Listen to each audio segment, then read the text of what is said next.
From joining the Big Four straight out of university, it normally takes 5 years before you're considered for promotion to manager. It's a tough journey full of long hours, hard work, a lot of stress, and to be honest, quite a bit of luck. But it doesn't have to be. In this video, I'm going to be sharing with you 7 tips that enabled me to accelerate that timeline from 5 years down to 3.5.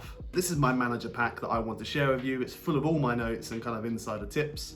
Let's start. When I joined the Big Four, there were some people that absolutely flew up the ranks, and there are other people, despite how hard they worked and how good they were, they stagnated at the same position. I was really curious about why this was. They weren't necessarily the best accountants or the best auditors. They weren't bad auditors or bad accountants, but they definitely weren't the best. What was the key that these people realized that other people hadn't? I noticed one thing in common. They all added wider value to the firm alongside their day role. While being great at your job might be absolutely fine if you want to get promoted in the normal time scale of 5 years, if you want to be promoted early, you need to go above and beyond. In these 7 tips, I will outline to you how you can go above and beyond and secure that early promotion. It's impossible to complete a project or engagement on your own. So it's absolutely essential that you get the best out of your associates and senior associates working for you. You need to have a good team around you. A lot of people in Big Four have this mindset where these individuals are working for me, they must do as I say. It's a complete wrong mindset to have. If you don't care about them at all and you're only interested in yourself, your team's not going to perform. And if your team doesn't perform, the project won't go well, and obviously your manager promotion chances have gone. So it's critical you get your team on board. What I always like to think is team first. And the way you get your team on board is being genuinely passionate and genuinely interested in their personal development, giving them opportunities to grow and develop, roles that allow them to meet their own ambitions, not being overbearing or too micromanaging, adapting your style to each individual. You need to spend a lot of time invested into developing your teams and how to get the best performance from them. They'll want to work with you and they'll go above and beyond if you invest in their own development and give them opportunities that they're seeking. And once you've invested a lot of time with the individual and you've identified them to be a good, strong performer, you want to keep hold of them. You want to keep them on your projects. You want to include them on your other projects. So make sure you're finding the time to continuously invest in those that are working for you.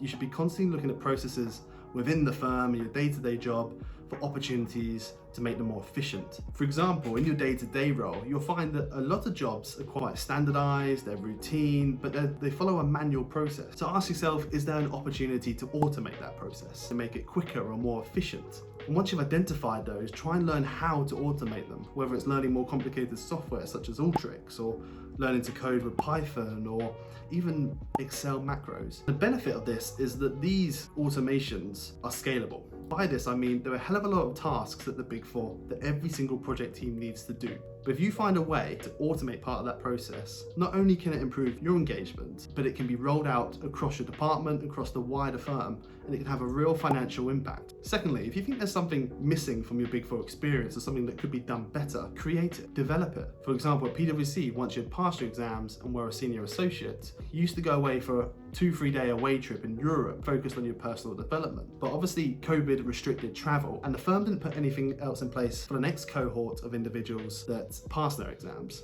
So there's a clear opportunity there to fill that gap and develop a program. So I worked together with a couple other senior associates and we pitched a 6-week development course to the partners in our department, in which people would spend an hour a week in various groups going through kind of leadership content. They get insights from partners and various other bits like that. More likely than not, when you've identified these opportunities and you've presented or pitched a solution, you'll get the go-ahead. Constantly look around at how you can streamline things and make them more efficient and automate them, and constantly be looking for opportunities for projects for you to fill. I'm sure from university or growing up, there are various different kind of projects or hobbies that you took on. It might be design work, photography, videography, editing, or posting blogs. It's likely at the national level, the firm will have professionals do all this work for them. But within your departments, for any kind of internal departmental newsletters or communication, there's less likely to be a budget or professionals put aside for these. And this is an opportunity for you to leverage those other skills that you've learned growing up. For me, for example, I was always interested in design work. I've done a bit of photography and editing and stuff like that. So I helped out on various newsletters, film internal webcasts, and ad hoc pieces of communication to put out there on Twitter. Leveraging these skills allowed me to meet so many different people. And typically the individuals that need these skills are your directors and partners. So it's a fantastic opportunity to work with some more senior individuals to fill a skill set that they need, that they don't have, that you do.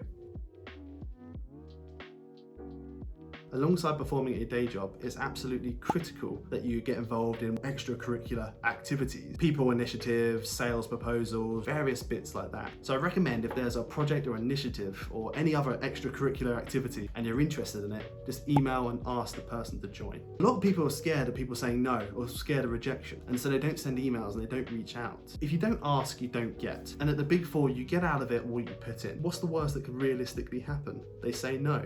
Fine. You've demonstrated you're keen, they've said no. Oh well, maybe a bit of an ego hit, but apart from that, what's the issue? If you offer to help out, more likely than not, people are never going to say no. In my experience, 99% of people will allow you to join whatever team or initiative if you just ask. And even if it's helping with the admin or very minor editing, the fact you've offered and you're on that team puts your foot in the door, and they will think about you for future engagements. So I'd recommend you pick up 2 extracurricular activities, ones that you're interested in, and stick with them. This tip is probably about 4 or 5 mini tips all bundled into one. Firstly, ahead of any engagement, you should be sitting down with your manager, senior manager, director or partner and clearly outlining their goals and objectives for the engagement and also their expectations of you, what they want to see you doing, what role they want you to perform. Without understanding their goals and objectives and obviously their expectations of you, it's like navigating at night in the ocean without any stars. There's a risk that you go completely off course of their expectations. Once you have that clearly defined expectation throughout the engagement, you can then self-reflect to make sure you're staying on track and not veering off course. Now you've outlined the expectations.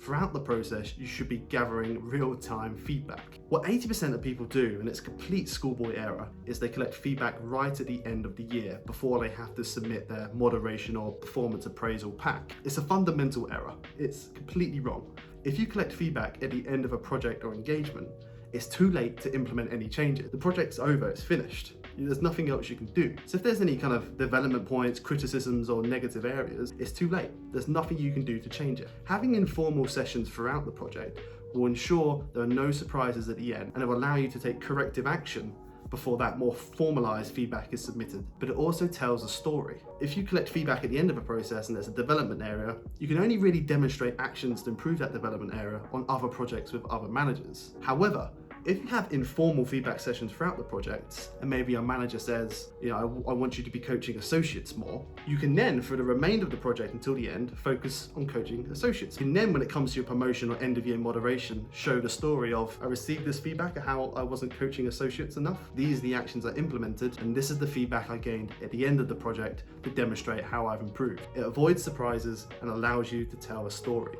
Finally, with feedback, be as specific as possible and try and quantify as much as possible. A lot of feedback I see in the moderation process is a great team player or worked well with the client and allowed us to deliver the project on time. While that sounds good and that's great, every single person's feedback is exactly the same. So try and find some quantifiable and specific measures that you can show improvement on. For example, if you're managing the project, show a reduction in hours. I managed to achieve a 200-hour reduction year on year, saving the engagement X amount of cost. Those quantifiable and specific metrics allow the moderators and assessors and the promotions panel to see the impact you're having on the business, and that's fundamentally the most important thing. Having a poor relationship with a client is a #1 cause of project delays. Before I worked at PwC, I spent a year working with Unilever, which is one of the world's biggest FMCG companies. I spent a lot of my time working with auditors and outside consultants. And when you're on the other side in industry, you realize how impatient some auditors and some consultants can be. If you don't respond to an email within a day, you'll get another chaser email. If you miss the call and you don't call them back in an hour, you'll get another call and another email. And to be honest, when you receive this stuff, it makes you less inclined to help. You have to put yourselves in the shoes of the individual you're talking to. They've got a full-time job that they need to do. All the additional questions and stuff that's coming from yourself is on top of that. You need to be as collaborative as possible with the client. You're both fundamentally working towards the same goal, to get the project completed or to get the accounts out on time. Have a mindset of how can I make this kind of request or meeting as easy as possible or as frictionless as possible for them. When you have a client that's appreciative of the steps you're going through to support them and help them out, they will provide you with high quality deliverables on time more often than not. If you have a client that dislikes you, you're never going to be top of their priority list. They're never going to do you any favors. They're never going to help you out. Another error people make is they don't make their expectations clear about wanting to achieve manager promotion or early promotion. You need to be telling individuals such as your manager, your career coach, partners, directors, whoever, at least 12 months out what your intentions and aims and ambitions are. Not only does this avoid, once again, any last minute surprises, in my experience, having those kind of upfront and honest conversations means people start thinking about the succession and they start trying to carve those managerial positions out for you. They start getting you more experience and more development opportunities to demonstrate that manager mindset. Just be open and honest about your aims and intentions. So I hope you enjoyed the video. Those are the 7 tips that allow me to stand out and be considered for early promotion after only 3.5 years. If you have any other tips you think might be useful or any questions about the process, whack them down in the comments. I respond to every single one of them. If you're interested in more Big 4 insider knowledge, personal finance, productivity, and general careers advice, check out my channel. There's loads of content on there. Anyway, until next time.